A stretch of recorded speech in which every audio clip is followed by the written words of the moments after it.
So I read the email, Wayne. Oh yeah, yeah. Really good news, I didn't know about this. Cheryl Cole, sponsoring us, first bit of good news. Interesting fact about Cheryl, if you put her in a mirror and orientate her in different ways, she's not the same. That's exciting, isn't it? She doesn't sing as well in one of them. Oh no, you've actually completely misread the email. Completely misread it. Yeah, I didn't say Cheryl at all, not Cheryl No. Cole, no. No? I said Chiral. Remember, they have the optical isomers, so if you put a Chiral thing in a mirror, it's different.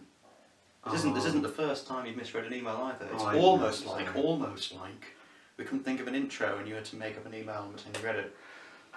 But not that, because... I always email you. Yeah, before every video. Yeah. To say, you know, you got the team. So this video isn't about Cheryl, it's about Chiral. Or Chiral, or Chiral. From now on we're going to call it Cheryl, because we know that's wrong. It's spelled like this, don't we? Yeah, Cheryl. So when Cheryl Cole, why is she special? Don't know, but Kirill, or Cheryl here, is special. Yes, so let's have a quick reminder. We have done this in a previous video, but what does Cheryl mean? Well, it's when a carbon has 4 different functional groups on it. And these don't have to be as short as Wayne are writing now, they could all be different carbon chains. It could. This is just a simple one. This is just a simple one, precisely. Remember, it's 3-dimensional. Yeah, that's very important for the next point I'm going to say. Thank you, Wayne, nicely led on there. Oh, good, yeah.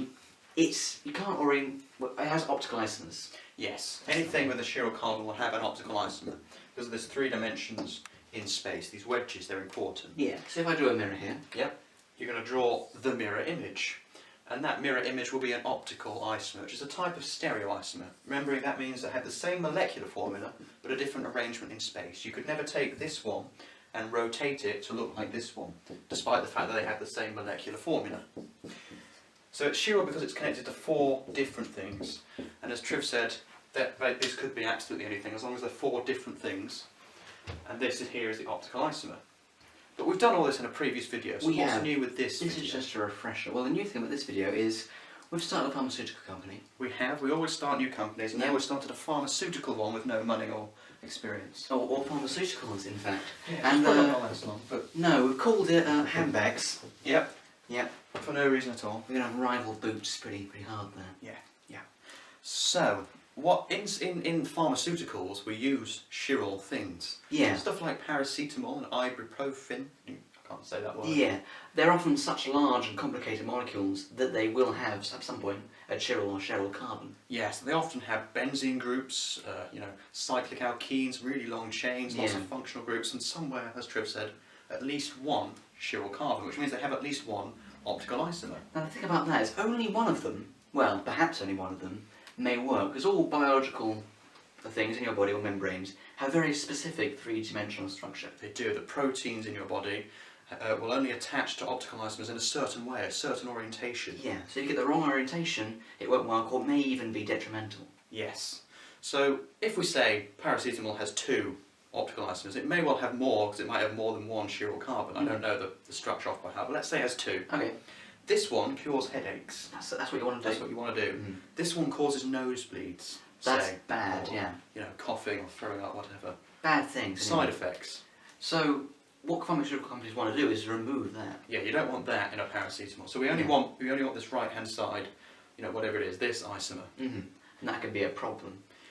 If we did have a mixture of the 2, we've already found one disadvantage, that's it would cause nosebleeds. But it's possible that this other one, rather than causing nosebleeds, is just ineffective. Yeah. So what other disadvantages would there be of not separating the 2 isomers? Well, you have both. You have twice the amount of chemicals, so twice the size tablet.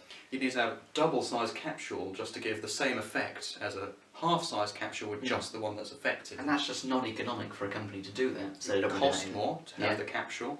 It would take up bigger packaging, so there'd be less per thing. Yeah, and just your percentage yield would be, much worse. Yeah. Can we fix this that way? Is there any way to save? There is some ways to save chemistry. That's good. So often we get, as you probably know, our pharmaceutical stuff from plants. And plants are very handy in the fact that they often only make one optical isomer. And the way that they do this is with biological enzymes or bacteria. Yeah. So the plants have these in their structures. So they can use these to mould it into one optical isomer, which is very handy because one, we can take it straight from the plants. But what if they're exotic or rare? Well, you don't want to chop down too many of them. No, so instead you can just make the make the enzymes yourself, and therefore... Yeah, you can copy the enzymes and bacteria that rare plant might have. Yeah. extract the stuff and then put in these enzymes and bacteria to separate the isomers before you sell it. Yeah. That is costly to get these bacteria, and you need certain conditions for enzymes to work. They work at better heats. Yeah. So it's quite costly. So that's something you might be asked about. Yeah. Why is it complicated? And what are their bad points about it? But you could use that, and that would give you the correct isomer. They often ask a few marks asking how you can fix this. So there's other things you can say. There is. So Cheryl synthesis. Yep. Now this, you don't need to know much about it. It's just an answer you would smack on a paper. Yeah. Chirality synthesis. But that's using different techniques to essentially do what the enzymes bacteria would do, or maybe even use them. Yeah. So I mean, it's expensive because you need particular machinery, you need particular things to put in. But basically, this will just separate it, so you only have the right isomer, the one that you need. Yeah. It's just another thing. Yeah, and then there's a transition metal element one thing. Yep. This one's relatively new. Transition metal stuff. Again, you don't have to know anything about it, despite the fact that you will do transition metals in your next exam. Yeah. You just have to be aware that there is a way to use transition metals to separate the isomer, so you can only have the right one.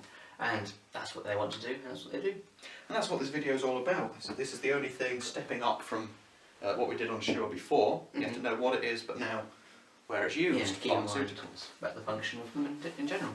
Absolutely. Another thing they might ask, it's worth a mention, it's normally 1, maybe 2 marks. They might ask you to circle the chiral carbons in a big structure. Yeah, and then, that does often come out all the way. Like we said before, it doesn't have. They could all be a carbon could be bonded to 4 different carbons, as long as the chains are different. Yeah. It's still a chiral carbon. It's often quite hard to notice. So I like to label, if they give it in use skeletal form, I like to label it or write it again, displayed formula say. So for example, if we had a carbon, I'm not going to bother with 3-dimensionals again, but it might have a H here, an OH here, and an NH2 here. And then the 4th thing might be some bonkers long chain, like C6H1,000,002. I mean, it won't be that. It won't be that, but something like that. And it may be in skeletal, so quite hard to see.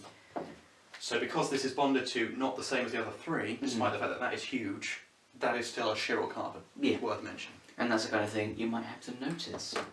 And that's it for this module. We're on to module 3 next, and then there's only one more huge exam to do. Hooray! But we'll see you there, we will see you nonetheless. Some more bad news, in fact.